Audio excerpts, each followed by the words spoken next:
Bonjour bien-aimés, bonjour peuple de Dieu, bonjour les enfants de mon Père qui est au ciel. Jésus disait à Marie au tombeau, Marie ne me touche pas, Marie ne t'accroche pas à moi, car je dois monter vers votre Père et votre Dieu. Je vais monter vers mon Père et votre Père. Je vais monter vers mon Dieu et votre Dieu. C'est pourquoi Marie ne me retient pas. Laisse-moi d'abord partir, je vais revenir. Et ce matin, nous sommes là. À cause de cela, Jésus a fait de nous des enfants de Dieu. Il est passé par la mort. Il a arraché la craie de la mort et du séjour de la mort entre les mains de l'ennemi. Aujourd'hui, il est assis à la droite de la majesté divine, où il intercède pour nous. Il a mérité des noms excellents par rapport au nom des anges. Et la Bible nous dit qu'à la mention du nom de Jésus, tous les genoux fléchissent dans les cieux, sur la terre et sous la terre. Et toutes les langues confessent que Jésus-Christ est Seigneur, à la gloire de Dieu le Père. Il a vaincu la mort. Il a satisfait à toutes les exigences de Dieu. Aujourd'hui, il a fait de nous des enfants de Dieu. Nous sommes co-héritiers avec Jésus. Nous partageons l'héritage avec les saints. Notre péché a été enlevé. Notre fardeau a été enlevé.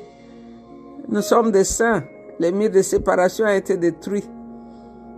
Il nous a scellés avec les sceaux de son esprit. C'est pourquoi chaque matin, j'ai la joie de partager sa parole avec vous. Ce matin, il va nous faire encore de bonnes choses. Hier est parti, il ne reviendra plus jamais. Demain ne t'appartient pas parce qu'il est dans les mains de l'Éternel. Tu ne sais pas ce qui va arriver demain. Et le seul jour qu'il te donne, le seul moment, c'est aujourd'hui et c'est maintenant. C'est pourquoi la Bible nous dit, quand tu entends sa voix, n'endurcis pas ton cœur. Parce qu'aujourd'hui, c'est ton jour. Aujourd'hui, c'est le jour du salut. C'est aujourd'hui que tu peux contrôler. C'est aujourd'hui que tu peux bien faire ce que tu as mal fait hier. Aujourd'hui, c'est ton jour. Quelqu'un a dit que sur la plateforme de la vie, chaque minute compte. Et la bonne minute, c'est celle-ci. Quand tu entends cette parole, partage-la avec quelqu'un d'autre. C'est notre deuxième jour de victoire, deuxième jour de gloire, deuxième jour de puissance. C'est le 2 avril, deuxième jour de jeûne et prière que nous faisons au début de chaque mois. Nous jeûnons pour dire merci à Jésus parce qu'il est dans le mois. Nous jeûnons pour prendre conscience de ce qu'il a déjà pourvu pour nous dans le mois parce qu'il a payé le prix. Jésus a dit, tout est accompli. Et puis il a dit, tout est fini. Mais avant, quand il a dit tout est fini, c'est-à-dire il a fini tout ce que Dieu avait exigé. Et maintenant lui-même, avec sa propre volonté, il dit, Père, maintenant entre tes mains, je dépose mon esprit. Il a combattu le bon combat jusqu'à la fin. Quand il dit tout est accompli, c'est-à-dire il n'y a plus rien à ajouter. Alors maintenant, je te remets mon âme, mon esprit. Parce que Jésus a donné son esprit pour toi et moi. Il a donné sa vie pour que toi tu puisses avoir une place au ciel. Ta vie est cachée en lui. Personne ne peut la prendre. Donc ce matin, on était encore avec l'homme de Dieu, le pasteur Willy Kekele, qui nous a bénis. Comme notre thème de ce mois, c'était la place du Saint-Esprit dans la vie du croyant. Alors, le pasteur nous a amenés dans les Actes des Apôtres, chapitre 3. Je vais lire la parole de Dieu. Un après-midi, Pierre et Jean montaient au temple pour la prière de 3 heures. Près de la porte du temple, appelée la Belle Porte, il y avait un homme infirme depuis sa naissance. Chaque jour, on l'apportait et le déposait là pour qu'il puisse demander de l'argent à ceux qui entraient dans le temple. Il vit Pierre et Jean qui allaient y entrer et leur demanda un don. Pierre et Jean fixèrent les yeux sur lui et Pierre lui dit, « Regarde-nous ». L'homme les regarda avec attention car il s'attendait à recevoir d'eux quelque chose.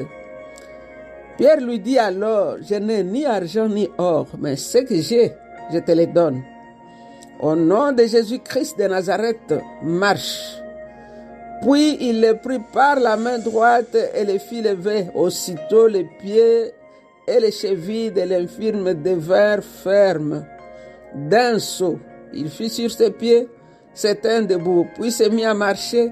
Il entra avec les apôtres dans le temple en marchant, sautant et louant Dieu. Toute la foule les vit marcher et louer Dieu.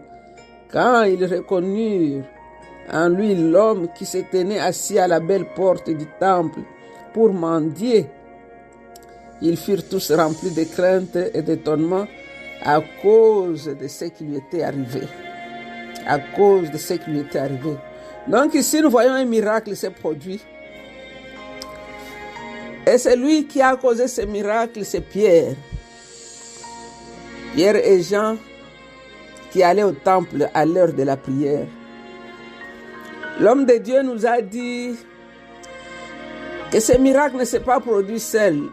Ces apôtres ont reconnu la place du Saint-Esprit dans leur vie et ils ont laissé le Saint-Esprit opérer. Alors il nous a ramenés dans le premier chapitre des Actes des Apôtres. Car il a dit que les Actes des Apôtres, c'est une lettre. C'est la lettre que Luc a écrite à Théophile pour lui expliquer comment les événements se passaient. Donc au début, il n'y avait pas de chapitre, il n'y avait pas de versets.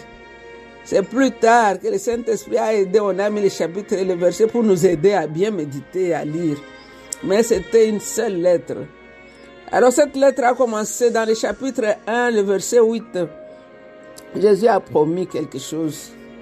Il a dit aux apôtres, il a dit, attendez, ne vous précipitez pas, attendez à Jérusalem, attendez, car vous allez recevoir une puissance. Le Saint-Esprit viendra sur vous, alors vous serez mes témoins.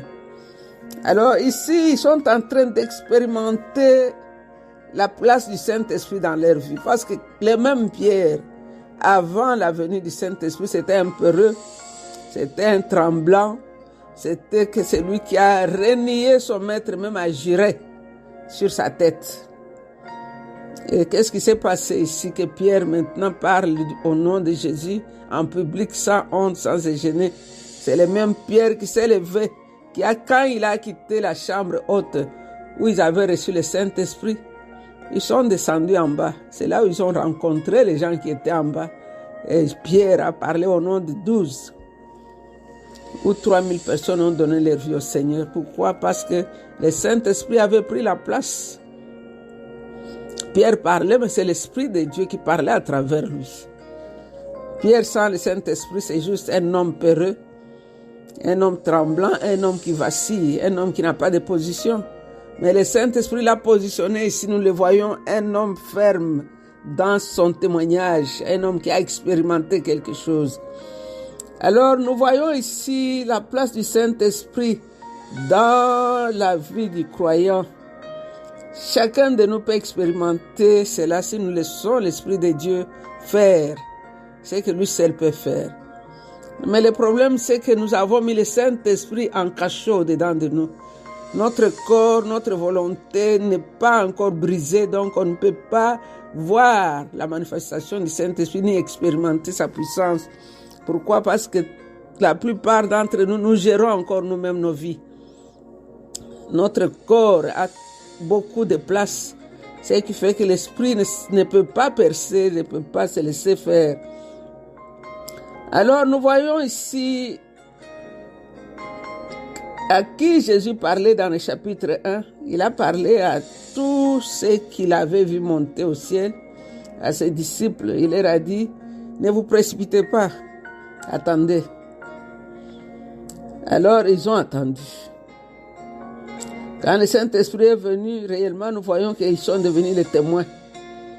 Pierre est devenu audacieux, courageux, rempli de force et d'énergie, jusqu'au point même où le jour où on voulait le tuer, il a dit non, inclinez ma croix, je ne veux pas mourir comme lui. Je ne mérite pas de mourir comme lui. Que ma croix soit renversée. Donc la place du Saint-Esprit nous rend capables de rendre témoignage. La place du Saint-Esprit, quand nous les laissons faire, comme nous le voyons dans le chapitre 2 des Actes des Apôtres, là où la promesse de Dieu s'est accomplie. Dans le chapitre 1, il avait dit, attendez, le Saint-Esprit va venir. Le chapitre 2, on nous parle du jour de Pentecôte. Là où ils étaient tous ensemble, enfermés dans une chambre, en train de prier et d'attendre. Et la Bible nous dit, tout à coup, il y a eu un vent. Et ils ont constaté que sur la tête de chaque personne, il y avait une langue de feu.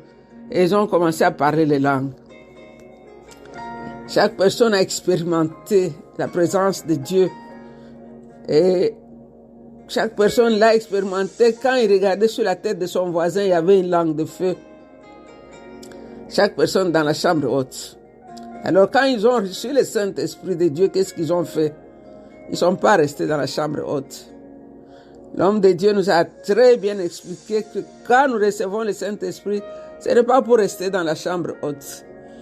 Quand nous avons manifesté, expérimenté la présence de Dieu dans nos vies, ce n'est pas pour rester dans l'église, c'est pour aller en bas. C'est en bas où il y a la foule qui attend. C'est en bas où il y a les problèmes qui attendent. C'est en bas où nous allons prêcher la parole de Dieu. Parce qu'ici, quand ces disciples ont constaté qu'il y avait le feu sur leur tête, ils ont quitté la chambre, ils se sont positionnés. Dieu va nous positionner chacun de nous pour que nous puissions témoigner réellement que le Saint-Esprit est venu. Ils sont descendus et Pierre a prêché et plus de 3000 personnes sont venues au Seigneur. Ils ont entendu le message de la croix. Ils ont entendu qu'un homme est mort pour eux, il est ressuscité. Ils ont entendu qu'il y a de l'espoir pour demain. Ils ont entendu qu'avec Jésus-Christ, la mort n'a plus de pouvoir. La mort n'est qu'une porte qui s'ouvre vers l'éternité. Ils ont donné leur vie au Seigneur, plus de 3000 personnes. Mais s'ils étaient restés dans cette chambre haute, je ne pense même pas que 10 personnes allaient entrer, allaient suffire. Alors c'est là où nous arrivons maintenant au 3e chapitre, où Pierre et Jean maintenant rencontrent cette personne. Ils allaient au temple. Le verset 12 dans ce chapitre dit ceci. Le verset, quand Pierre vit cela, il s'adressa à la foule à ces termes. Gens d'Israël, pourquoi vous vous étonnez, vous, de cette guérison? Pourquoi nous regardez-vous comme si nous avions fait marcher cet homme par notre propre puissance ou à cause de notre attachement à Dieu? Pierre donne des explications ici. Il présente le Saint-Esprit. Le Saint-Esprit qu'il avait reçu dans le chapitre, la promesse qui était dans le chapitre 1, 8, l'accomplissement qu'il y a eu dans le chapitre 2, et maintenant Pierre présente la place du Saint-Esprit à cette foule. Il leur dit, ce n'est pas nous. Nous n'avons rien fait. Mais parce que nous avons laissé le Saint-Esprit agir, voilà le résultat. Donc, enfant de Dieu, laisse le Saint-Esprit agir. Ne le mets pas en cachot. Ne le mets pas en cachot si tu veux expérimenter la gloire de Dieu. Parce que d'après le pasteur, il y avait des sortes de boiteux ces jours-là. Comme nous les trouvons aujourd'hui dans nos églises. Les boiteux qui sont là dans les églises tous les jours. Comme ces gens qui étaient dans l'église. Beaucoup sont des boiteux. Ils sont là assis sur le banc. Ils acceptent d'être à l'église chaque jour. Ils dansent, ils sautent et puis ils ne font rien. Et nous voyons les boiteux qui étaient à l'extérieur du temple. Lui a reçu sa guérison. Alors, parfois, il faut s'arrêter. S'arrêter pour savoir qu'est-ce que Dieu veut que je puisse faire. Où est-ce qu'il veut que je puisse aller? Quelle est la direction qu'il veut que je puisse prendre? Parce que Dieu veut t'utiliser. Dieu veut élever quelqu'un aujourd'hui. Je vais lire quelques versets dans Jean chapitre 12. Jean chapitre 12, verset 24, la Bible nous dit ceci.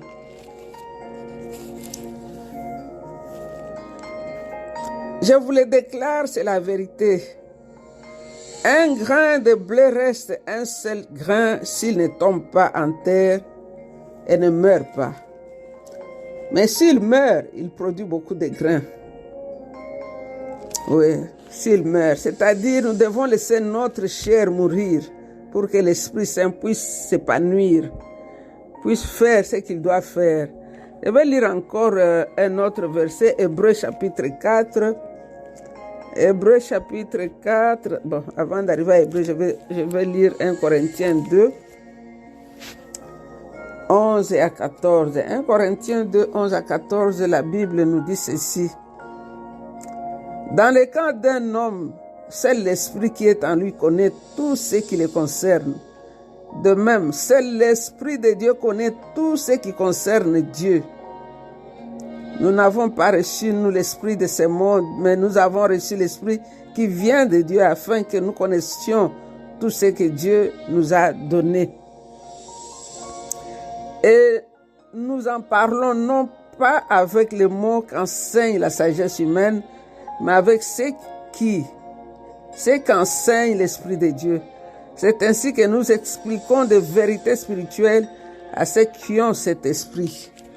Et le verset 14 nous dit ceci, l'homme qui n'a pas l'Esprit de Dieu ne peut pas recevoir les vérités qui viennent de cet esprit.